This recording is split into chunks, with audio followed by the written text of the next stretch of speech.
6 Subtle Dangers in Human Form. What Stoicism warns you about. Do you think you truly know the people around you? You probably believe you can spot toxicity when it's there, right? You can feel when the energy in the room shifts. You think you know when a behavior crosses the line. But what if I told you, the real danger isn't what you see, it's what you don't? What if the most destructive people in your life don't look like villains at all? What if they're charming, and maybe even family? While you're busy avoiding obvious red flags, trying to be a good person, keeping your heart open, you might actually be inviting in something far more dangerous. The unconscious of others, quietly slipping into your mind. Not just poetic words, this is a psychological truth. Carl Jung spent his entire life trying to help people see this. Most people are completely unaware of the invisible forces shaping their relationships, their moods, even their identity. And while you're trying to be kind, grounded, keep the peace, someone close to you might be quietly settling into your soul, without even realizing they're doing it. This isn't about blaming anyone. This is about awareness. Stoic philosophy teaches us to master ourselves, to guard our inner world the way a soldier protects the gates of a city. Because once you let unconscious energy in, once you get caught up in someone else's unresolved story, you start losing touch with who you are. And the worst part? You don't even realize it until the damage is already done. So today, we're going to take a deep look at the 6 most dangerous personality types Carl Jung warned us about. These people? They're not loud. They don't explode. They don't call you names. They infect slowly, silently, deeply. But once you understand their patterns, you take your power back. You reclaim your space. You start to feel like you again. And if that's the kind of growth you came here for, then do one small thing for me. Just hit that subscribe button. That tiny click helps this channel reach people who need this message. And it tells me to keep going, to keep giving you real tools to build your emotional strength. Let's dive in. The silent weight in the room. Some people don't yell. They don't slam doors. They don't insult. But somehow, when they walk into the room, the air changes. You feel it, right? You were doing fine. You were grounded, even calm. Then after 5 minutes with them, you're foggy, drained, emotionally heavy in a way that sleep can't fix. And you can't figure out why. These aren't the people who throw stones, they hand them to you. Quietly. Wrapped in vulnerability or victimhood. They make you feel like the villain, even when all you did was listen. And their weapon? It's not rage. It's guilt. It slips past your defenses because it feels like emotional honesty. But make no mistake, it's not about sharing. It's about offloading. Carl Jung had a name for this: projection. When someone refuses to face their own wounds, the shame, the rage, the fear, they project it onto whoever feels safe. Usually the one who listens. The one who's calm. The one who can hold space. Sound familiar? Jung once said, everything that irritates us about others can lead us to an understanding of ourselves. But some people flip that wisdom. Instead of asking, why am I feeling this? They go straight to, you're the reason I feel this way. They don't say, I'm angry. They say, you made me angry. They don't say, I'm insecure. They say, you're judging me. They don't say, I feel abandoned. They say, you don't care. Over time, it turns into a psychological game of emotional hot potato. And guess what? You're always the one left holding the fire. The persona trap. Then there's another type. The person who seems perfect. They speak calmly, dress well. They seem wise, put together, like they've mastered life. And at first, it's magnetic. You admire their certainty, their confidence. But after a while, something feels off. You realize you're not connecting with a real person. You're connecting with a role. Carl Jung called this mask the persona, the version of ourselves we create to function in society. It's not bad. We all have one. You wouldn't speak to your boss the same way you'd speak to your best friend. But Jung warned, when you become the mask, When you forget who you are underneath, that's when things get dangerous. The Stoics knew this too. Marcus Aurelius reminded himself daily, "Be not deceived. You are not your role, not your title. You are a soul carrying its own judgment." But people who identify too strongly with their image can't handle anything that threatens it. Vulnerability makes them squirm. Honesty makes them freeze. Cry in front of them, and their face stiffens. Not because they don't care, but because they've buried their own feelings so deep, they've forgotten how to hold space for anyone else's. And that's where it gets risky. Because when you're close to someone like this, you start adapting. You soften your truth. You match their emotional vibe. You stay in sync. You hide your tears. You laugh when you want to cry. You become less of yourself. Truth or performance? Plato said, "Truth is the beginning of every good thing." But in these relationships, truth becomes a threat. Authenticity? A disturbance in the script. So the unspoken rule becomes clear. Keep it clean. Keep it cool. Keep it controlled. And you don't even realize you're doing it until one day you wake up feeling disconnected. From them. From yourself. You're acting in a play you never signed up for.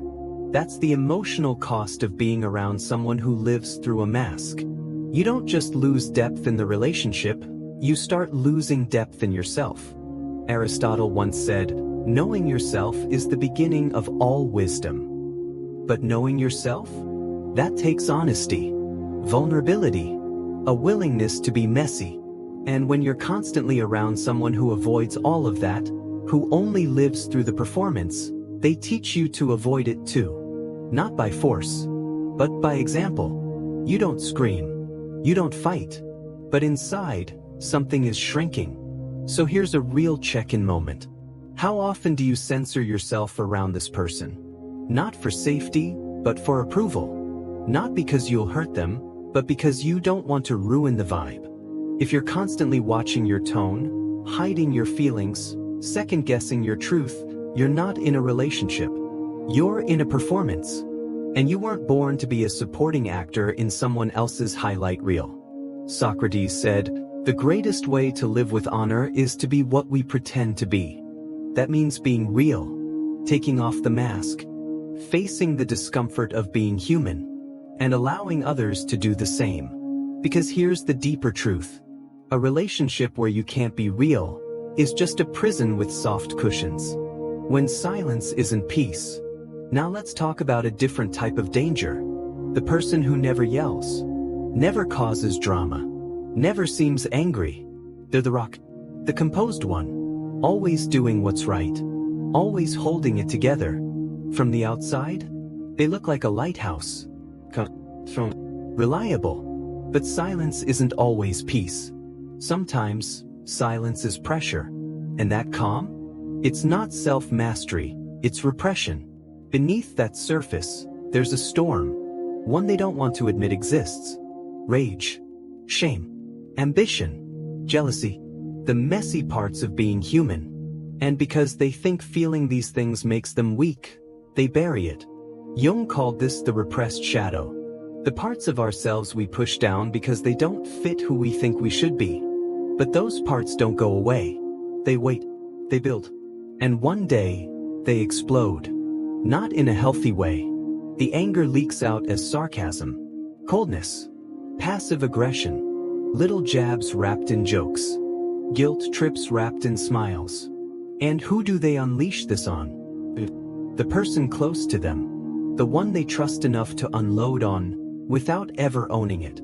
When repression becomes projection, Plato once said, "The measure of a man is what he does with power." And emotional power is no different.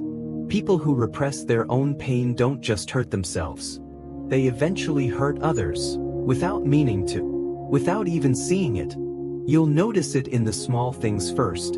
An eye roll when you speak. A compliment that feels like a subtle jab. A tone that makes you second-guess yourself. You question it. Then you question yourself. You start walking on emotional eggshells, even though they're not yelling. Even though everything looks calm. That's how this pattern works. quiet erosion. And the Stoics? They had a warning about this too. They taught that self-control doesn't mean suppression. It means awareness, reason, honest reflection. Marcus Aurelius said, "You have power over your mind, not outside events. Realize this and you will find strength." But a lot of people misunderstand that. They think not reacting is strength, that if they bury their feelings deep enough, they'll disappear. But they don't. Instead, they rot. And what rots, poisons. The two selves. Here's what makes it tricky. These people look stable. They follow the rules. They show up on time. They never yell. But something's off. You can feel it, even if you can't explain it. That's because they've split themselves in two. Who they show the world, and what they've shoved into the basement of their psyche. And the longer that split exists, the more pressure builds. Eventually, that pressure has to go somewhere. And when it finally leaks out, it doesn't always look like rage. Sometimes it's withdrawal, or sabotage, or cold detachment. And suddenly, you're left feeling confused, anxious, insecure, without knowing why. So what do? First, don't mistake composure for emotional health. Calm is only peace when it's connected to honesty. Second, watch the micro-expressions, the clipped responses, the subtle tension in the room, the compliments that don't feel right. They're clues. And third, don't wait for the explosion.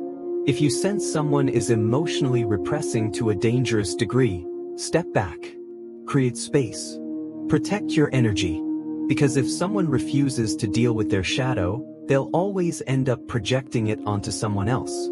And that someone doesn't have to be you. Epictetus said it best.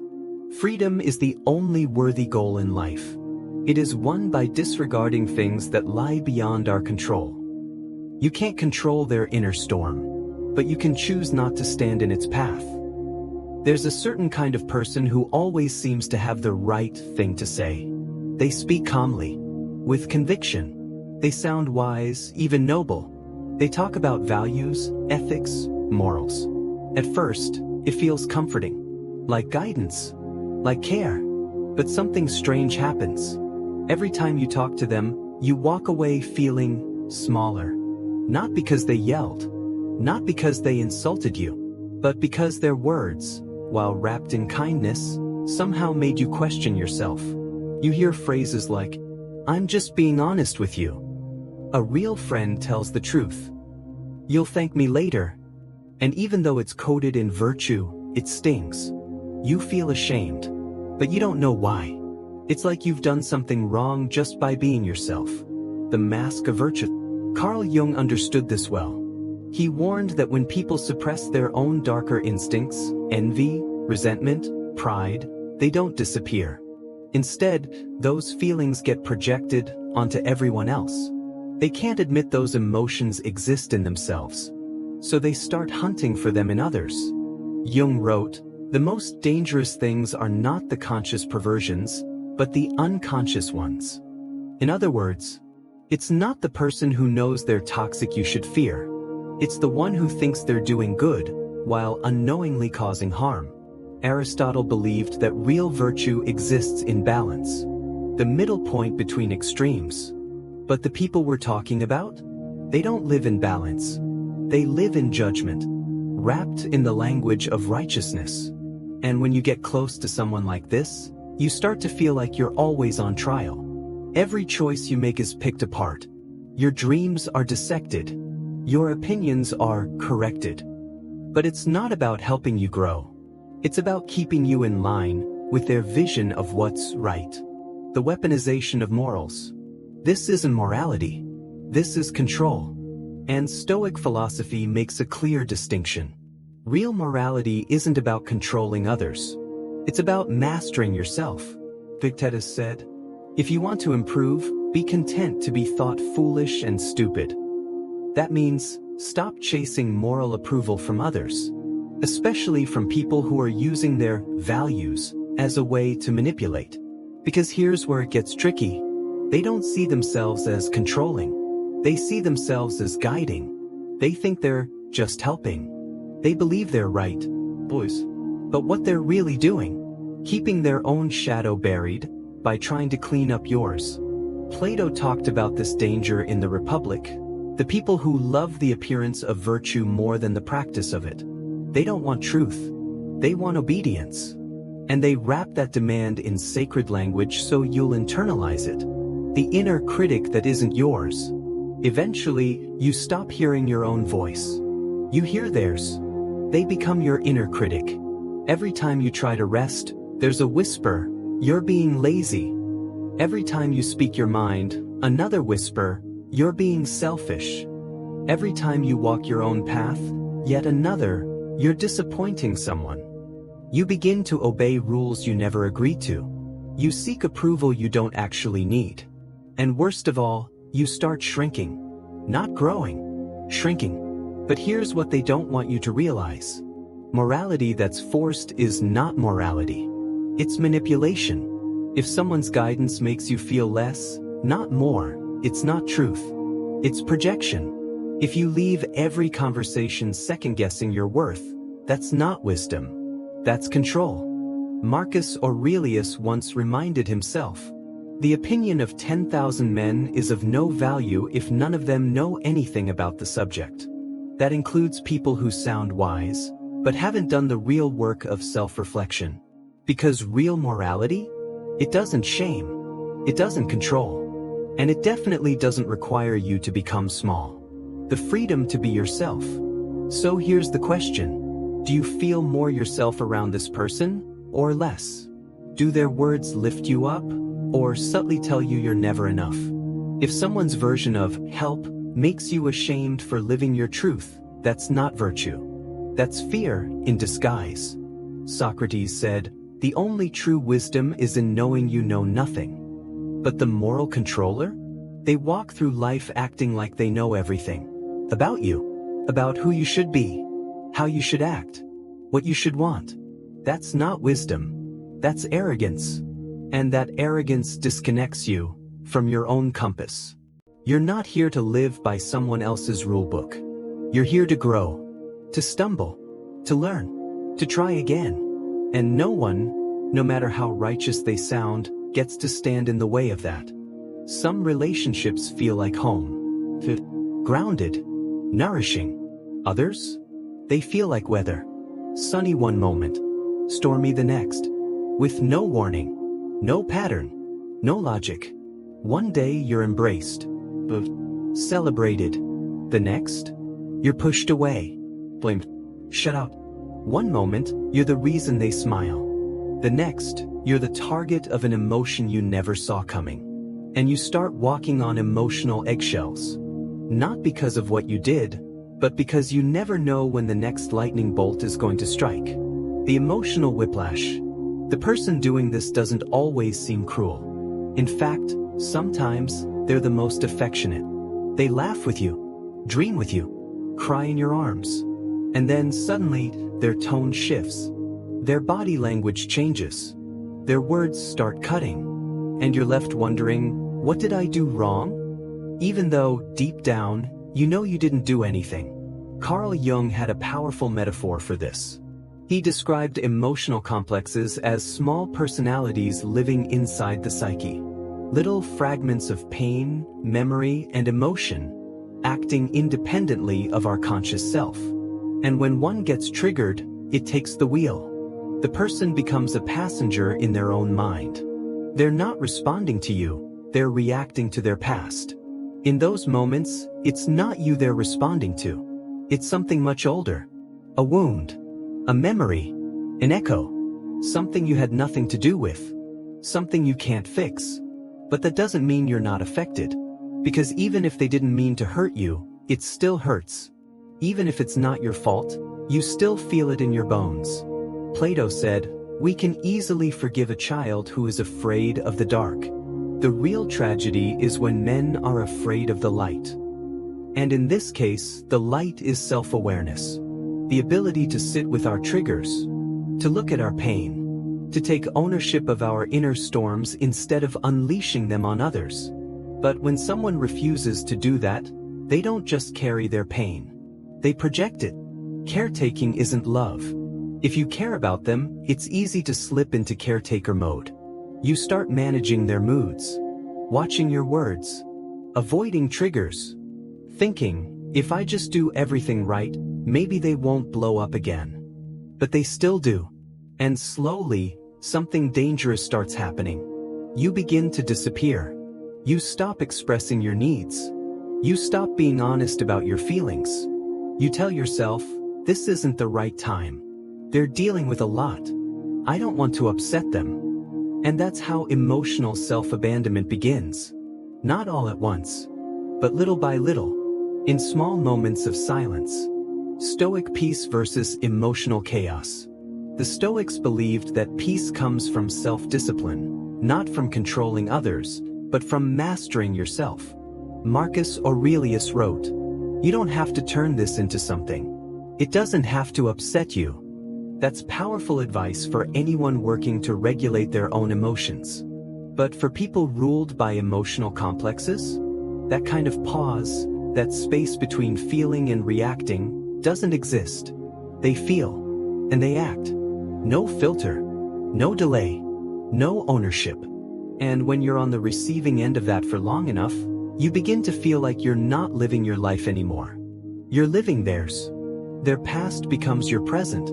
Their mood shapes your day. Their wounds start defining your story. And you begin to blame yourself for how they feel. You are not their healer. But here's the hard truth. Their healing is not your responsibility.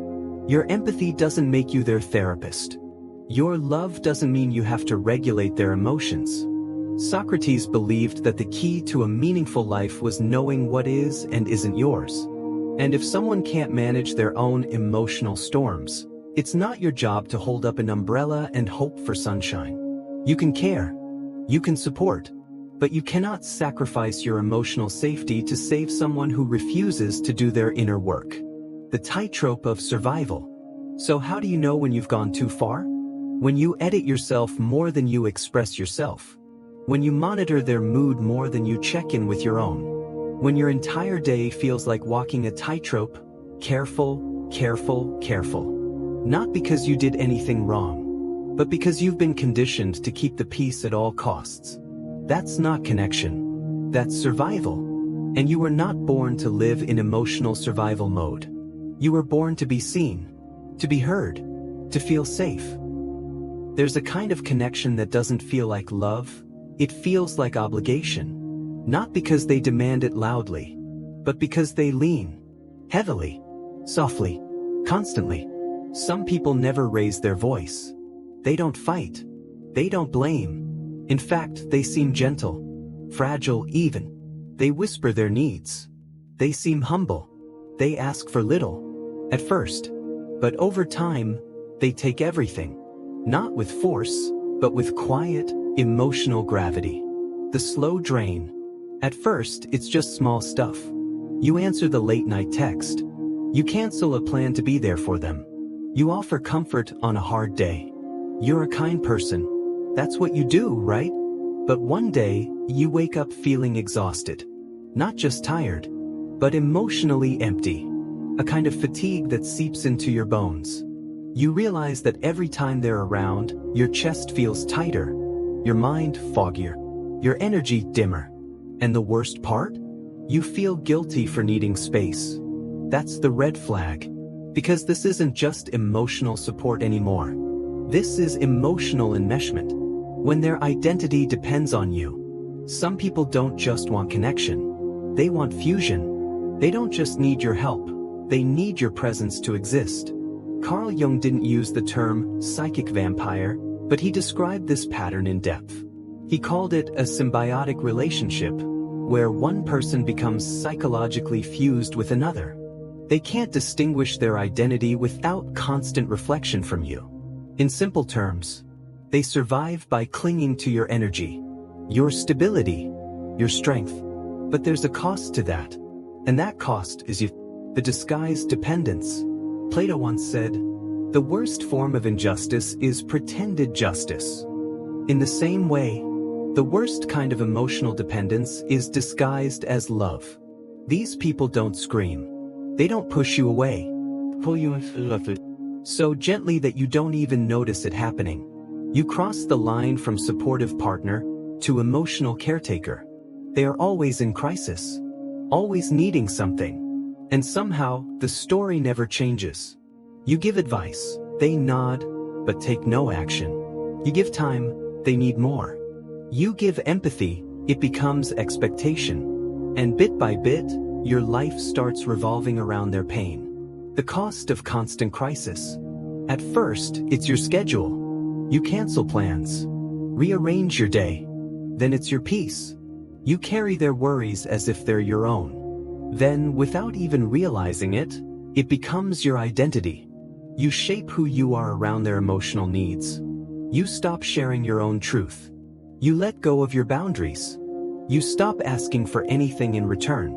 Because somehow, they've convinced you, directly or indirectly, that your worth is measured by how much of yourself you can give away. Guarding the inner fortress. Marcus Aurelius warned us to protect our mind like a fortress.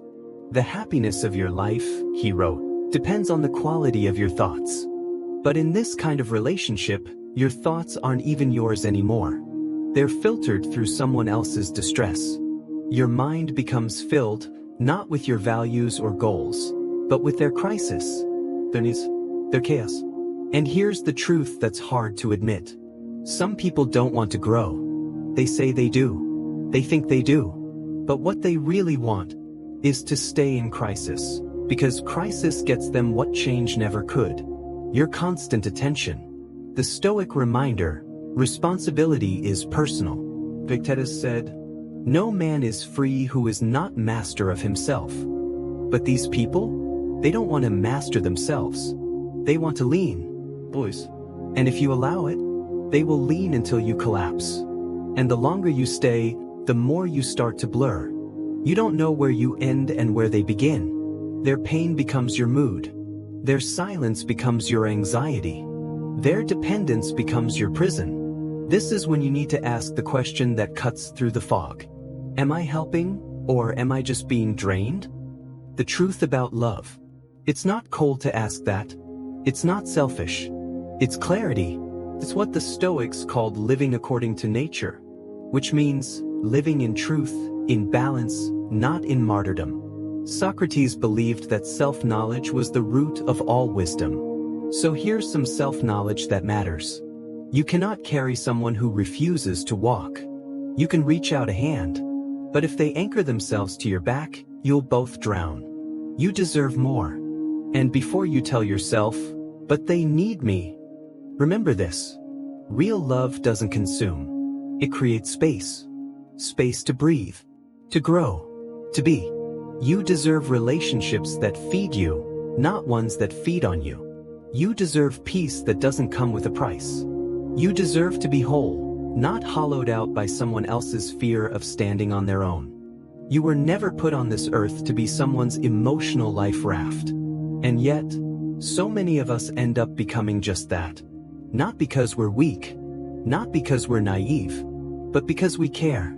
Because we want to be the safe space, the understanding one, the calm in someone else's storm. But here's the problem with always being the calm one. You become the container for guilt, for shame, for blame, and none of it is yours. The heaviest weight is the one you don't speak about. There is a kind of weight that's invisible. It doesn't come from tasks or expectations or schedules. It comes from emotion, from feeling heavy but not knowing why, from walking away from a conversation and feeling like you've just been through a storm you didn't sign up for, from sensing that something isn't right but not being able to point to anything wrong. This is the weight that Carl Jung warned us about. The psychological weight of carrying emotions that aren't ours. The power of the pause. So here's your daily act of philosophical self-defense. Just pause. When your stomach tightens after a conversation, when you feel mentally cloudy, emotionally drained, when you walk away and something just feels off, stop and ask yourself, is this emotion actually mine? If the answer is no, if it doesn't come from your own actions, your own values, your own choices, then let it go. Drop it. That guilt? That shame? That weight? It's not your luggage. Don't carry it. Clarity is not cruelty. This doesn't make you cold. It makes you clear. And clarity, as the Stoics taught, is the foundation of peace. Socrates once said, "The unexamined life is not worth living." But I'll add this. The life where you carry other people's emotional baggage isn't worth shrinking for. You can still be kind, still be compassionate, but you do not have to become the emotional landfill for people who refuse to take out their own trash. When you feel heavy without reason. So the next time you feel heavy for no obvious reason, remember this. Kindness should never come at the cost of your clarity. That's not love. That's sacrifice. And Stoic wisdom reminds us, the first duty we owe is not to others, but to our own soul. You are not here to become small so someone else can feel big. You are not here to dim your truth so someone else can avoid theirs. You are not here to absorb damage just because someone won't deal with their pain. The mask of composure. Now, let's look at another form of danger. This one's harder to detect because on the surface, everything looks perfect. There's a kind of person who carries themselves like a lighthouse. Composed. Solid. They never yell. They never cry. They never lose control. They are respected for their poise. Admired for their maturity. Held up as examples of strength. But here's the truth. Sometimes, silence isn't peace. It's pressure. And that self-control? It's not wisdom. It's suppression. The war they refuse to fight. Beneath that smooth exterior is a war they refuse to fight openly. Anger, envy, shame. The emotions they've decided don't fit who they're supposed to be. So they bury them. They build their identity on the illusion of being above it all. Of not needing anything. Of being stronger, wiser, better. But the thing about the shadow, the part of ourselves we ignore, is that it doesn't go away. It waits. It grows. And eventually, it demands to be seen. It leaks. Quietly. But when it surfaces, it doesn't always come out as yelling. It leaks. As sarcasm. As coldness. As passive-aggressive comments. In clipped tones. In quiet disapproval. In compliments with hidden criticism. And you, the one closest to them, become the target. Not because you did anything wrong, but because you're there. You're safe. You're the only one close enough to receive the fallout of emotions they won't admit they have. The Stoic distinction, suppression versus mastery. In Stoicism, we're taught to master our minds. But that doesn't mean we suppress our feelings. There's a difference between control and avoidance. Marcus Aurelius wrote, "You have power over your mind, not outside events. Realize this and you will find strength." But many people misunderstand this. They think silence is strength. That if they can bury it deep enough, it'll disappear. But what we repress eventually poisons. And often, it poisons the people closest to us. From the outside, they look grounded. They follow the rules. They're polite. They show up on time. They say the right things. But you can feel something underneath. A tension, a quiet resistance, a heaviness that lingers in the room. And you can't explain it, because they don't do anything wrong. They smile. They nod. They never explode. But you leave the interaction feeling uneasy. This is the quiet erosion Jung talked about. Not the kind that knocks your walls down in one go. The kind that wears them away, bit by bit. Two selves, one life. These individuals have split themselves in two. There's the self they show the world, and the self they've locked away in the basement of their psyche. And the longer that split exists, the more pressure builds. Eventually, something has to give. And when it does, it's not always dramatic. Sometimes it's subtle, withdrawn, cold, detached. And you're left wondering, did I say something wrong? Did I do something to upset them? Why do I feel like I'm walking on eggshells? But that's the trick. It was never about you. It's about the gap between their inner truth and the mask they wear. And the bigger the gap gets, the more everyone around them pays the price. Self-mastery is not equal to perfection. The Stoics taught us to strive for self-mastery, but not perfection. Self-mastery means awareness. It means noticing what arises within us and responding with wisdom. But too often, people confuse emotional avoidance for mastery. They think if they never show emotion, they've won. That stillness equals peace. That silence equals strength. But real strength is grounded in truth, not in appearances, not in performance, and definitely not in pretending emotions don't exist. The signs are there, even if they're quiet. So what can you do? Start paying attention to the subtle signs, the clipped responses, the small facial shifts, the judgments wrapped in compliments, the way they change the subject when things get too real. These are not random. They are signs of pressure building underneath a mask. And if you ignore them, you'll be caught in the explosion when it finally comes. Don't wait for the collapse. If you sense someone is emotionally repressing themselves to a dangerous level, step back. Not out of anger, but out of clarity. You are not their mirror. When someone refuses to deal with their shadow, they will always end up reflecting it onto the people closest to them. They won't say, "I'm hurting." They'll say, "You're too sensitive." They won't admit their disappointment. They'll project it as your failure. And without realizing it, you start carrying their emotional weight, trying to stay calm, to keep them stable, to avoid setting them off. But you weren't made to be someone's emotional buffer. As Epictetus said, freedom is the only worthy goal in life. It is won by disregarding things that lie beyond our control. You can't control someone's internal war. You can only choose whether to stand in its path. When calm becomes a weapon, here's what's so difficult. People like this don't look like abusers. They don't scream. They don't throw things. They don't guilt trip you, at least not directly. They just exude a pressure, a need to stay in control. And when you break that illusion, by being real, vulnerable, honest, they don't know how to handle it. So they freeze, withdraw, change the subject. Not because they don't care, but because they've forgotten how to be emotionally available. And if you're in close proximity to them for too long, you'll start adapting.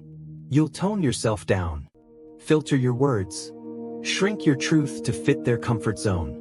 And the worst part? You won't even notice it happening. Plato's warning.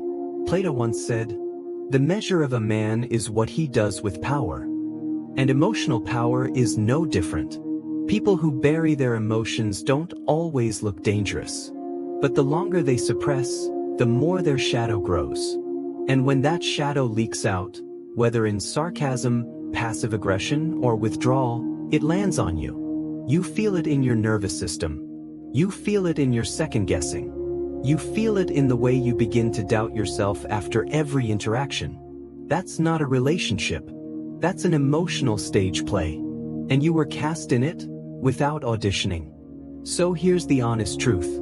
If you're constantly adjusting yourself to keep someone else comfortable, you're not in a relationship, you're in a performance. And you weren't made for that. You weren't born to play the quiet, agreeable, always there character in someone else's highlight reel. You were born to feel, to express, to live with fullness and depth, not to trim your soul to fit within someone else's emotional blueprint. Socrates famously said, "The greatest way to live with honor is to be what we pretend to be." That means taking off the mask, not just for others, but for yourself. You deserve to be real. Because here's the deeper truth. A relationship where you can't be real isn't safe. It's not love. It's a prison, soft, cozy, padded, but still a cage. You deserve more than that. You deserve a space where you can speak without measuring your tone, where you can cry without apology, where your anger isn't too much, your dreams aren't too big, your fears aren't too inconvenient.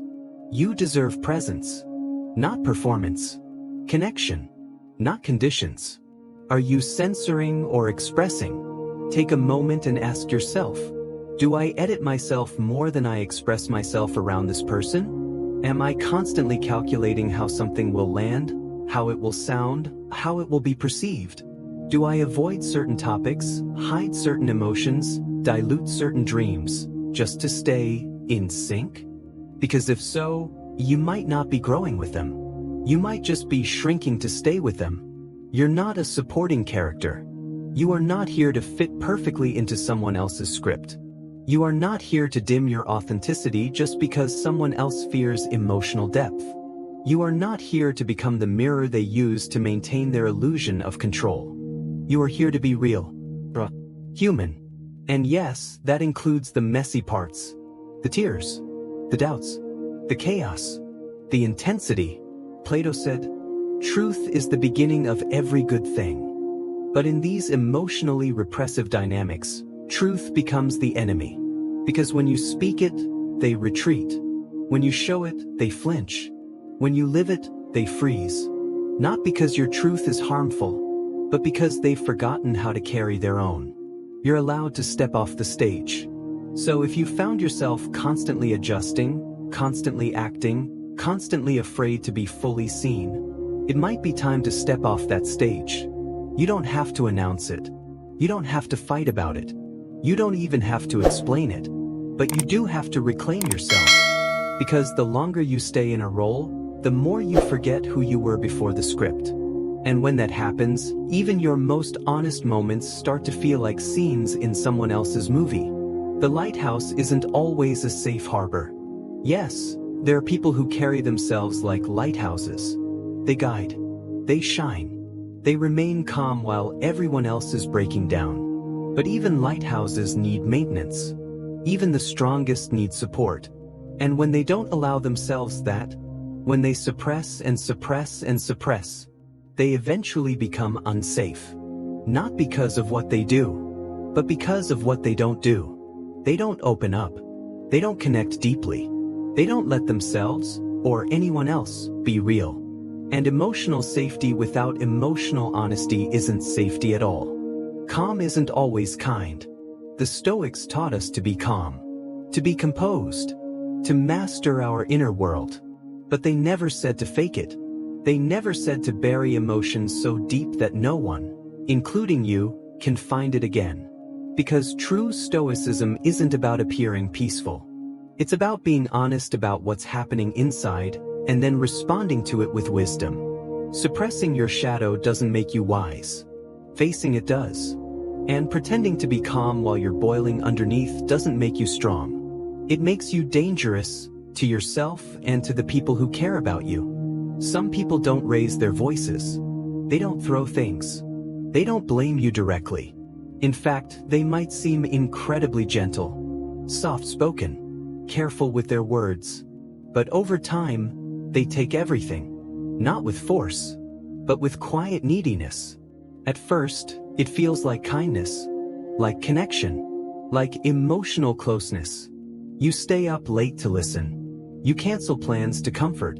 You shape your world around their needs, thinking this is what a good person does. But eventually, something shifts. You don't feel tired, you feel drained. Not just physically, but emotionally, spiritually. You've given so much of yourself that you're not sure what's left. The emotional parasite. Carl Jung described this dynamic as a symbiotic relationship, but in practice, it can feel more like slow emotional erosion. One person's identity fuses with another's. They lose track of where they end and you begin. So they lean heavily, daily, endlessly. And what do? You catch them every time. Because you're strong. Because you care. Because you think you have to. But strength without boundaries isn't strength. It's surrender. And compassion without limits isn't noble. It's self-erasure. The mask of, they need me. The most dangerous belief you can carry in these situations is this. But they need me. That sentence has kept countless people stuck in relationships that are slowly draining the life out of them. Here's the truth. If someone cannot survive without your emotional labor, they're not building love. They're building dependence. Love encourages freedom, growth, independence. Dependence pretends to be love, but in reality, it's fear in disguise. When crisis becomes currency. And here's what's hardest to admit. Some people don't actually want to heal. Not really. They say they do. They cry. They vent. They promise they'll change. But when the moment of transformation arrives, they fold. Because staying in crisis gets them something more powerful than change. Attention. And your attention has become their fuel. Not intentionally. Not manipulatively. Just unconsciously. Their entire emotional ecosystem now depends on you. And the longer you stay, the more your identity becomes entangled in their survival. Your soul is not a refuge for someone else's storm. Marcus Aurelius wrote, "You have power over your mind, not outside events. Realize this and you will find strength." But in these relationships, your mind isn't even your own anymore. Your thoughts are filtered through their needs. Your time, absorbed by their emergencies. Your self-worth, tangled in their approval. That is not love. That is not connection. That is emotional fusion, disguised as intimacy. When help becomes a habit. How do you know when you've crossed the line? When you spend more time managing their emotions than living your life. When your silence is no longer peace, but self-protection. When your empathy becomes a full-time job. You start asking for less. Speaking less. Needing less. Not because you don't have needs, but because you're trying to minimize yourself so they can feel okay. But no amount of shrinking will ever be enough. Because their emptiness is not yours to fill. Letting go is not cruelty. So here's the hardest truth of all. You didn't break them. You can't fix them. And it is not cruel to walk away from someone who refuses to carry their own emotional weight. In fact, it might be the kindest thing you can do. Because until they learn to stand on their own, they will lean on anyone who lets them. And if you allow it, they will lean until you disappear. You deserve space. Not just for rest, but for wholeness. You deserve space where your emotions aren't filtered through someone else's anxiety. You deserve moments where you can laugh without wondering if they'll be okay with your joy. Where you can cry without worrying it'll trigger something in them. Where you can be silent and not be guilt-tripped for it. You deserve to be, without always having to be responsible. There's a type of connection that doesn't feel like love anymore. It feels like obligation dressed in loyalty. It starts off warm, supportive, even beautiful. But slowly, it turns into something else. You become the center of their universe. Their go-to, their comfort, their savior. And before you realize it, you've become their entire emotional ecosystem. But you weren't built for that. You weren't made to be someone's emotional oxygen tank. You need your own air, your own thoughts, your own life. It's not love if you're not free. True love creates space, not suffocation. It says, asterisk, I care about you, and I trust that you can stand. It's just not, asterisk, I care about you, so I will carry you until I collapse. It's just because if your presence becomes their survival, and your distance becomes their devastation, that's not intimacy. That's emotional captivity. And over time, it becomes a cage where both of you forget how to breathe. Your light isn't meant to be dimmed. Here's what emotional enmeshment steals from you. Your creativity, your ambition, your boundaries, your sense of identity. Because every time you want to shine, you hesitate. Asterisk, will it make them feel left out? Asterisk, will this trigger their insecurity? Asterisk, will they say I've changed? And so you shrink, you dim, you edit. But no version of love should ever require you to dim your light so someone else feels comfortable in your shadow. When caring turns into carrying, there's a difference between showing up for someone and carrying them through their entire emotional life. And often, you don't notice the shift until it's already happened. You begin by helping, then you start fixing, then you feel obligated, then you feel resentful. But by the time you realize it, you've already built your days around managing their moods. And worse, you've started feeling guilty for wanting space. Healthy love doesn't ask you to disappear. Marcus Aurelius reminded us. Asterisk, the happiness of your life depends on the quality of your thoughts.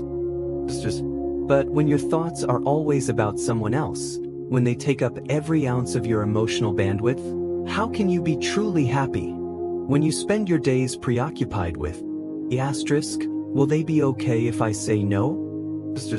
Asterisk, can I share this success or will they feel left out? Asterisk, do I even have room to want something for myself? You are no longer in a relationship. You are in emotional servitude. And no matter how kind they are, how much history you share, or how much they need you, that is not your job. Love without boundaries is a trap. The Stoics were clear. Freedom and responsibility go hand in hand. Epictetus said, asterisk, if someone is unable to master themselves, they will always try to manage you. And when someone refuses to take responsibility for their own healing, their own moods, their own wounds, they will try to make you responsible instead. With tears, with silence, with guilt. Not always consciously, but always consistently, until you're no longer in control of your life. They are. What emotional self-abandonment looks like.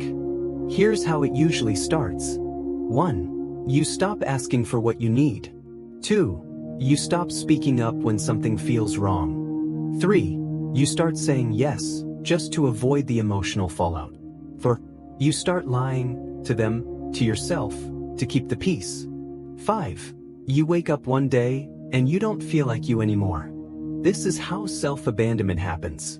Not in one big moment, but in tiny acts of silence, of guilt, of avoidance. No one was born to be someone else's everything. You were not born to be their therapist, their parent, their regulator, their punching bag, their 24/7 crisis hotline. You were born to grow, to expand, to express. And if someone truly loves you, asterisk, asterisk, they will not ask you to shrink to stay close, asterisk, asterisk. You can care and still walk away. One of the hardest truths you'll ever accept is this. You can care deeply about someone and still choose to walk away. That's not abandonment. That's self-respect. Because if they will not carry themselves, you don't have to carry them either. Let them learn the self-awareness they need. Let them take their journey. And you? Take yours. Back to clarity. Back to balance. Back to the emotional safety you've been giving everyone else. Accept yourself. There's a reason you're tired, not just physically, but emotionally. It's because you've been pouring from a cup that no one helped you fill. You've been the understanding one, the forgiving one, the patient one. You've played every role in someone else's emotional drama, all while forgetting that you were never cast to be their savior in the first place. That's not love. That's exhaustion. Real love isn't a transaction of sacrifice. Real love doesn't say, give me everything, and I'll give you permission to exist. Let's both grow, and if one of us stumbles, the other supports, not saves. But in emotionally unhealthy relationships, the dynamic flips. You're not just giving support, you're offering your identity, piece by piece, quietly, willingly, until one day you realize you don't know who you are without their need for you. Stoicism teaches protection of the self. The Stoics knew this danger. Marcus Aurelius reminded himself, the soul becomes dyed with the color of its thoughts. So what happens when all your thoughts are about their pain, their drama, their storms? Your soul changes color, not because of who you are, but because you've absorbed someone else's emotional weather forecast. You've lost your clarity, not to chaos, but to someone else's confusion. Not all noise is loud, some of it is guilt. Let's talk about how subtle this drain can be. These people don't always yell. They don't throw tantrums. They use something far more powerful, guilt. You try to take a weekend off? They say, must be nice to get away. You're quiet one day? They ask, did I do something wrong? You make a choice that doesn't include them? They go cold, withdraw, become a little less available. Not overtly, not aggressively, but enough for you to notice. And so you shrink. Check-in time. Are you being pulled or partnered? Here's your gut check question. Are you in a relationship that's helping you rise, or one that keeps pulling you back down into someone else's survival? Do you feel seen, or just used for your steadiness? Do you feel free, or just needed to the point of emotional suffocation? Because here's the uncomfortable truth. Neediness can feel like connection until you realize you're the only one doing the lifting. Your empathy is powerful, but it's not infinite. Your empathy is a gift, but when it's poured endlessly into someone who won't grow, won't reflect, won't do the inner work, it becomes a weapon turned on you. And now your greatest strength, your heart, is being used against you. That's not your fault, but it is your responsibility to stop it. You were not meant to be hollowed out. You were not meant to be the emotional dumping ground, the guilt absorber, the fixer, the forgiver of all, the stable one at the cost of your own peace. You were meant to live from a place of inner truth, not constant external rescue missions. Stoicism teaches us this again and again. You are responsible for your thoughts, your reactions, your peace, not someone else's storm. Let go of what was never yours. So the next time your chest feels heavy after a conversation, the next time your mind spins after simply setting a boundary, the next time you start to feel guilt for prioritizing your needs, ask yourself, is this mine? Because chances are it's not. That heaviness, that guilt, that pressure, it was handed to you subtly, silently, and consistently. But you don't have to carry it. Not anymore. Walk away with grace, not bitterness. And if walking away feels cruel, remember, leaving to protect your soul is not abandonment. It's alignment.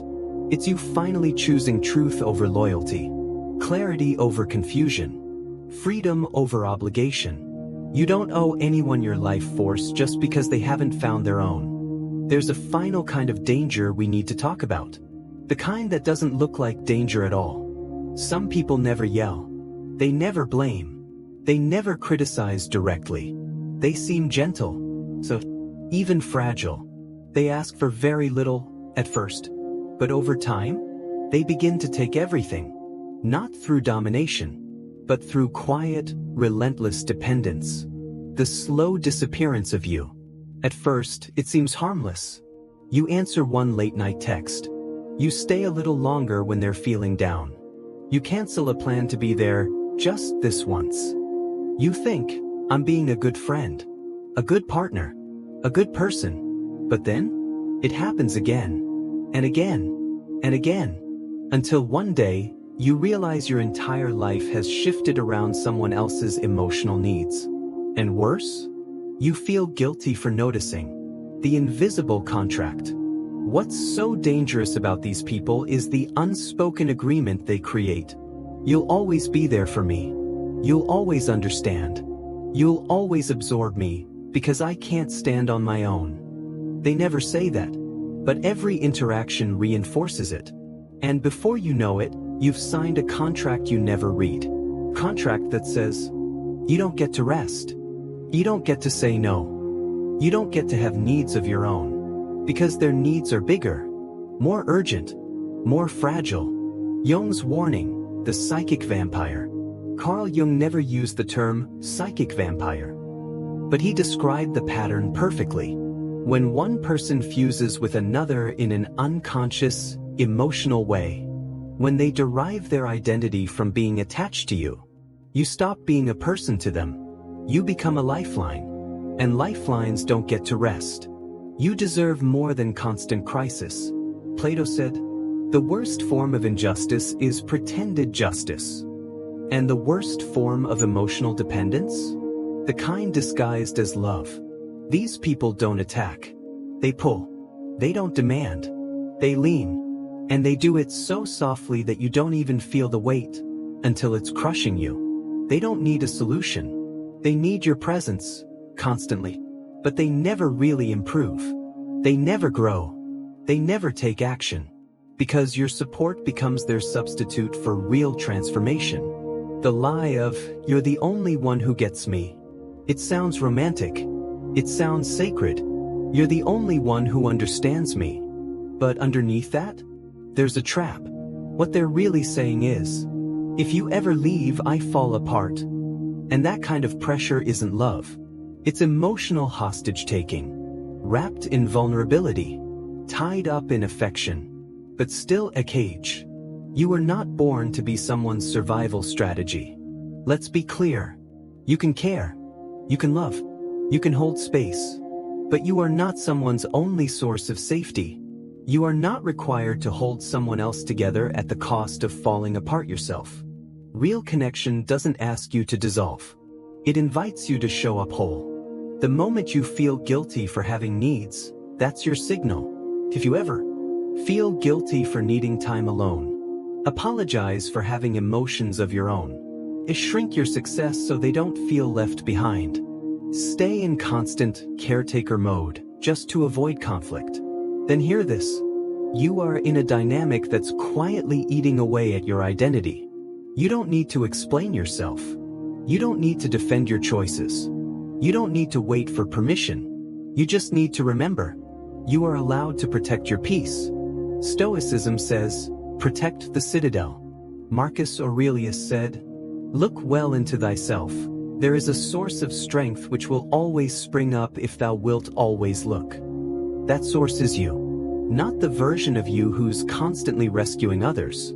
Not the one who overextends, overcompensates, overcares.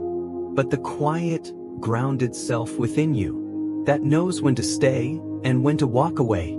That knows compassion is not submission. That love is not sacrifice. That support doesn't mean self-erasure. Kindness without boundaries is self-betrayal. The final truth? You can be kind and still leave. You can be loving and still say no. You can care deeply and still refuse to be consumed. Because love that consumes is not love. It's fear. And you deserve more than that. You deserve peace. You deserve clarity. You deserve to exist as a whole, independent soul. Here's what you may have forgotten. You are not here to be someone else's missing piece. You are not half of a whole. You are not a bandage for their wounds. You are not the sunlight that must keep someone else alive. You are already complete, already whole, already enough. And any connection that requires you to give up that wholeness, to become smaller, quieter, less you, that's not connection. That's consumption. A relationship shouldn't cost you yourself. Plato believed that truth is the beginning of all good things. So ask yourself honestly, what is the truth of your current relationships? Are you growing together? Or are you sacrificing yourself to keep the peace? Do you feel empowered or exhausted? Do you feel heard or managed? Are you walking beside them or being dragged along behind their pain? Because if you're constantly abandoning yourself to meet someone else's needs, that's not care. That's self-erasure. There's a difference between holding space and holding someone up. Stoicism doesn't teach us to avoid connection. It teaches us to anchor ourselves in our values, so we're not swept away by the storms of others. You can hold space for someone, but you do not have to carry their entire emotional world. You can listen, support, encourage, but when your presence becomes their lifeline, and your absence becomes their collapse, you are no longer in a healthy relationship. You're in emotional captivity. The soul was not built for chains, even soft ones. Some cages don't come with locks. They come with silence, with guilt, with the quiet pressure to stay small, tough, steady for them. These are the prisons Jung warned us about. The subtle ones, the psychological ones, where you forget who you are, not because someone screamed at you, but because they slowly convinced you that being fully you was too much, too loud, too complex, too unpredictable. So you shrank. Marcus Aurelius knew this trap. In Meditations he wrote, "Never esteem anything as of advantage to you that will make you break your word or lose your self-respect. But how many of us lose self-respect slowly? Through 1,000 "I'm fine" us. Through holding our tongue when our truth wants to speak. Through smiling while our soul tightens. That's not love. That's survival. And the Stoics didn't teach survival. They taught liberation. Freedom of the mind. Freedom of the spirit. And that freedom starts when you stop betraying yourself to keep someone else okay. It's time to come back to you. So take this moment to return. To your breath. To your voice. To your boundaries. To the parts of you that got lost trying to be enough for someone who never did their own inner work. Because they'll keep needing, keep leaning, keep drawing from your well, until there's nothing left. And even then, they'll wonder why you're dry. The kindest thing you can do sometimes, not out of anger, not out of revenge, but out of truth. Because when someone refuses to rise with you, you are not obligated to sink with them. Real love isn't about staying no matter what. It's about becoming more of who you are, together. And if that's not happening, it's okay to walk. With peace. With clarity. With your whole self intact. Let's return to one final metaphor from Carl Jung. He described people who carry unresolved pain as tides, waves of emotion, memory, and trauma that are constantly looking for a shore to crash into. And if you're not careful, you become that shore. Not because you asked for it. Not because you deserve it. But because you were there. Because you were calm. Because you had space. And to someone overwhelmed by their own storm, you became the nearest place to land. But you're not a beach. You are a being. And just because someone is drowning, doesn't mean they get to pull you under too. You cannot be their ocean and your own. There's something deeply noble in wanting to be there for people. In wanting to offer your strength, your wisdom, your presence. But what the Stoics remind us is this. Virtue begins with self-command. If your compassion becomes chaos, if your generosity becomes guilt, if your empathy becomes erasure, you are no longer practicing virtue. You are practicing self-abandonment. A storm that isn't yours is still dangerous.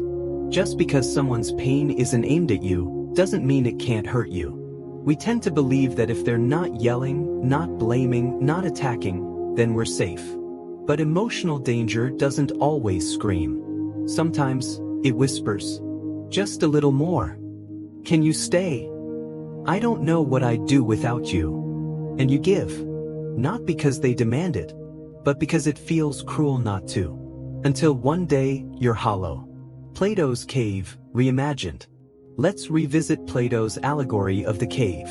He warned of people who mistake shadows for truth because it's all they've ever known. But in relationships, this happens too. You start believing the shadow someone casts on you is real. That their discomfort means you're cruel. That their anxiety means you're unsafe.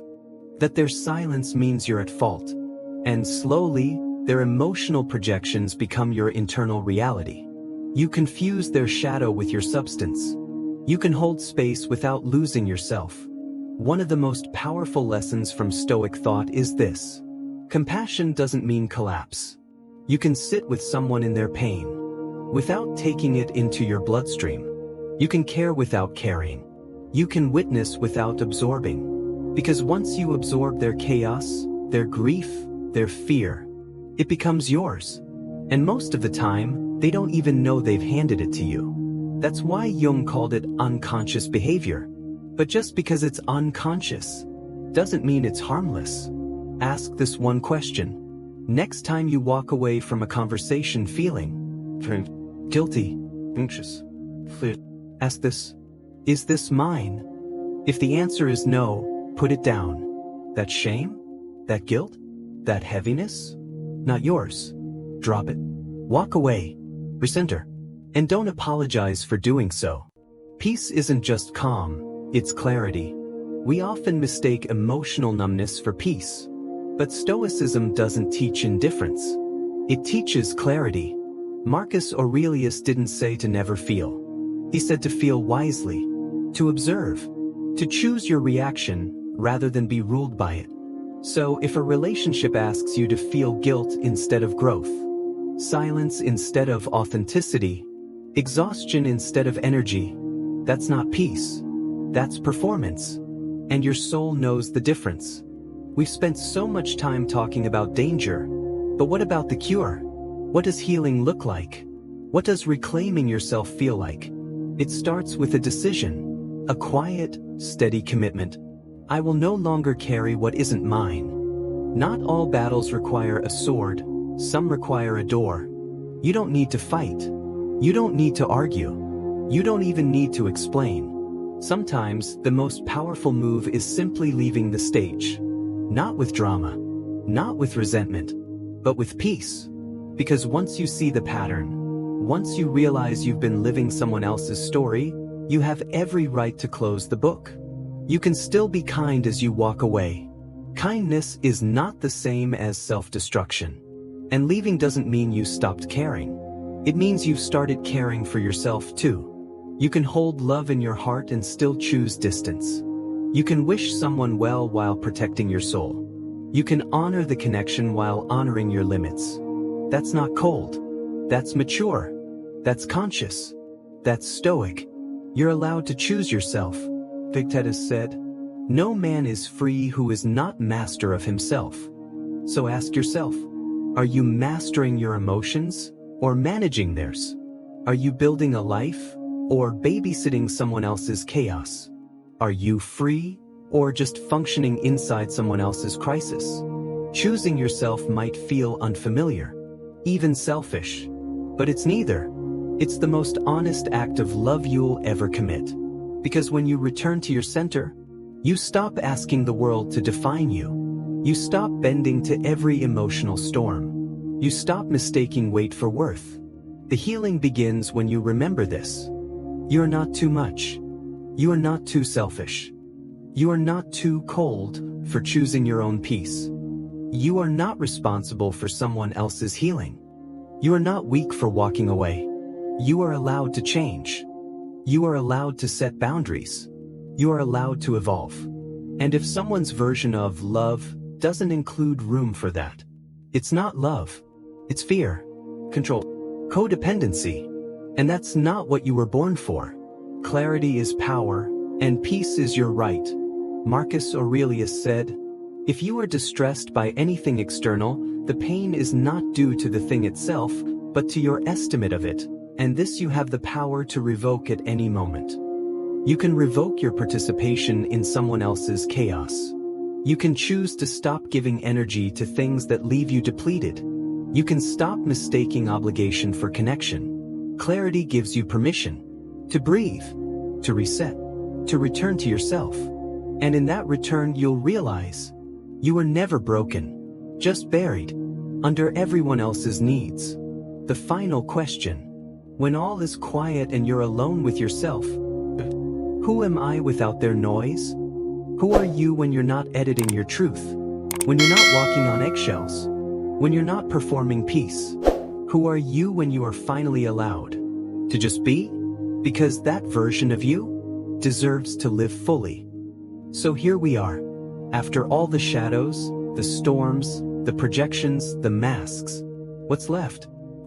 The one who listened, the one who tried, the one who gave, sometimes too much, the one who finally said, enough, not with rage, but with resolve. Because there comes a time when you no longer ask, what's wrong with them?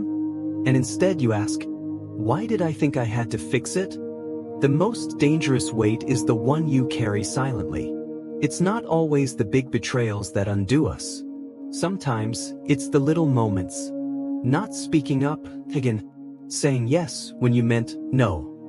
Laughing at the comment that stung. Explaining yourself when no explanation was owed. Holding your breath just to keep the room calm. That is how self-loss begins. Not in fire, but in quiet surrender.